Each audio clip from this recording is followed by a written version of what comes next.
দক্ষিণ এশিয়ায় নতুন করে বাড়ছে সামরিক উত্তেজনা। একদিকে ভারত, অন্যদিকে মিয়ানমারের সংঘাত। আবার বঙ্গোপসাগরেও বাড়ছে ভূ রাজনৈতিক প্রতিযোগিতা। আর ঠিক এই সময়েই সামনে এলো একটি চাঞ্চল্যকর খবর। বাংলাদেশ নাকি পরিকল্পনা করছে অত্যাধুনিক যুদ্ধবিমান, ড্রোন, ক্ষেপণাস্ত্র প্রতিরক্ষা ব্যবস্থা এবং অ্যাটাক হেলিকপ্টার কেনার। প্রস্তাবিত বাজেট প্রায় $2.2 বিলিয়ন, বাংলাদেশি টাকায় যা কয়েকশো হাজার কোটি টাকারও বেশি। প্রশ্ন হলো, কেন হঠাৎ এত বড় প্রতিরক্ষা পরিকল্পনা? কোন অস্ত্র কিনতে চায় বাংলাদেশ? আর এর পেছনে রয়েছে কোন কৌশল? 2026 সালে বাংলাদেশের প্রতিরক্ষা খাত নিয়ে নতুন আলোচনা শুরু হয়। বিভিন্ন প্রতিরক্ষা বিশ্লেষক ও সংবাদ মাধ্যমের তথ্য মতে বাংলাদেশ বিমান বাহিনীর আধুনিকায়নের জন্য বড় আকারের সামরিক ক্রয় পরিকল্পনা বিবেচনা করা হচ্ছে। এই পরিকল্পনার মধ্যে রয়েছে অত্যাধুনিক যুদ্ধবিমান, ড্রোন প্রযুক্তি, সারফেস টু এয়ার মিসাইল বা SAM ব্যবস্থা, অ্যাটাক হেলিকপ্টার এবং নতুন রাডার ও প্রতিরক্ষা প্রযুক্তি। বিশ্লেষকরা বলছেন, এটি হতে পারে বাংলাদেশের ইতিহাসের অন্যতম বড় সামরিক আধুনিকায়ন কর্মসূচি। সবচেয়ে বেশি আলোচনা হচ্ছে যুদ্ধবিমান নিয়ে।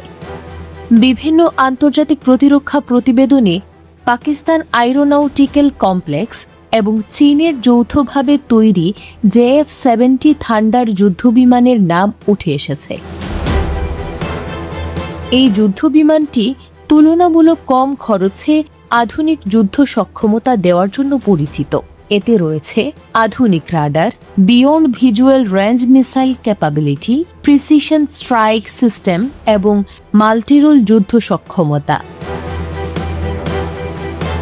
বাংলাদেশ ইতোমধ্যে MiG-29 এবং F-7 এর মতো পুরো প্ল্যাটফর্ম ব্যবহার করছে। তাই ভবিষ্যতে নতুন প্রজন্মের যুদ্ধবিমান প্রয়োজন হতে পারে বলে মনে করছেন বিশ্লেষকরা। বর্তমান বিশ্বের যুদ্ধ দ্রুত বদলে যাচ্ছে। রাশিয়া ইউক্রেন যুদ্ধ দেখিয়েছে ড্রোন এখন শুধু নজরদারির জন্য নয়, সরাসরি আক্রমণের জন্য ব্যবহৃত হচ্ছে। তাই বাংলাদেশও এখন গুরুত্ব দিচ্ছে নজরদারি ড্রোন, যুদ্ধ ড্রোন এবং লটারিং যুদ্ধাস্ত্র। বিশেষজ্ঞরা বলছেন, ভবিষ্যতের যুদ্ধ শুধু আকাশে যুদ্ধবিমান দিয়ে হবে না, কৃত্রিম বুদ্ধিমত্তা ও ড্রোন প্রযুক্তিও বড় ভূমিকা রাখবে। এই পরিকল্পনার আরেকটি গুরুত্বপূর্ণ অংশ হল SAM, যা ভূমি থেকে আকাশে নিক্ষেপযোগ্য ক্ষেপণাস্ত্র ব্যবস্থা। এটি এমন একটি প্রতিরক্ষা ব্যবস্থা যা শত্রুপক্ষের বিমান, ড্রোন বা ক্ষেপণাস্ত্র ভূপৃষ্ঠ থেকে ধ্বংস করতে পারে। বর্তমানে বিশ্বের প্রায় সব আধুনিক সেনাবাহিনী নিজেদের আকাশ প্রতিরক্ষা শক্তিশালী করার চেষ্টা করছে।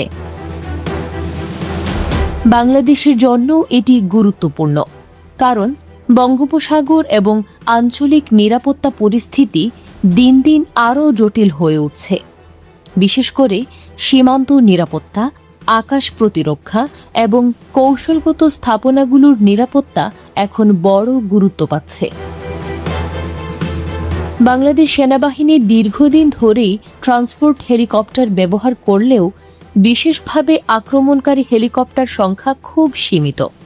অ্যাটাক হেলিকপ্টার ব্যবহৃত হয় ক্লোজ এয়ার সাপোর্ট, সীমান্ত অভিযান, সন্ত্রাস বিরোধী অভিযান এবং দ্রুত হামলা পরিচালনার জন্য। বিশেষজ্ঞরা মনে করছেন, ভবিষ্যৎ নিরাপত্তা চ্যালেঞ্জ মোকাবিলায় বাংলাদেশ সেনাবাহিনী আরও আধুনিক হেলিকপ্টার চায়। প্রশ্ন হচ্ছে, কেন এত বড় প্রতিরক্ষা ব্যয়? বিশ্লেষকরা বলছেন, বাংলাদেশ এখন ফোর্স গোল 2030 বাস্তবায়নের পথে এগোচ্ছে। এই পরিকল্পনার লক্ষ্য হল বাংলাদেশের সেনাবাহিনী, নৌবাহিনী ও বিমান বাহিনীকে আরও আধুনিক ও প্রযুক্তি নির্ভর বাহিনীতে রূপান্তর করা। বিশেষ করে সাইবার নিরাপত্তা, আকাশ প্রতিরক্ষা, নৌ নিরাপত্তা এবং প্রযুক্তিগত সক্ষমতা এখন বড় অগ্রাধিকার পাচ্ছে। তবে সমালোচনাও রয়েছে। অনেকে প্রশ্ন তুলছেন, একটি উন্নয়নশীল দেশের জন্য এত বড় সামরিক ব্যয় কতটা যৌক্তিক? কারণ এখনও বাংলাদেশকে মোকাবিলা করতে হচ্ছে অর্থনৈতিক চাপ, মূল্যস্ফীতি, বেকারত্ব এবং জ্বালানি সংকট। সমালোচকদের মতে শিক্ষা, স্বাস্থ্য ও অর্থনীতিতেও সমান গুরুত্ব প্রয়োজন। অন্যদিকে সমর্থকরা বলছেন, আধুনিক বিশ্বে শক্তিশালী প্রতিরক্ষা ছাড়া রাষ্ট্রীয় নিরাপত্তা নিশ্চিত করা সম্ভব নয়। বাংলাদেশ এখন এক নতুন বাস্তবতার মুখোমুখি। একদিকে অর্থনৈতিক উন্নয়ন, অন্যদিকে আঞ্চলিক নিরাপত্তা চ্যালেঞ্জ। আর সেই কারণেই দেশটি ধীরে ধীরে এগোচ্ছে প্রযুক্তি নির্ভর আধুনিক সামরিক শক্তির দিকে। প্রশ্ন হলো, এই বিশাল প্রতিরক্ষা পরিকল্পনা বাংলাদেশকে কতটা নিরাপদ করবে? আর এটি কি সত্যিই বদলে দেবে দক্ষিণ এশিয়ায় বাংলাদেশের কৌশলগত অবস্থান?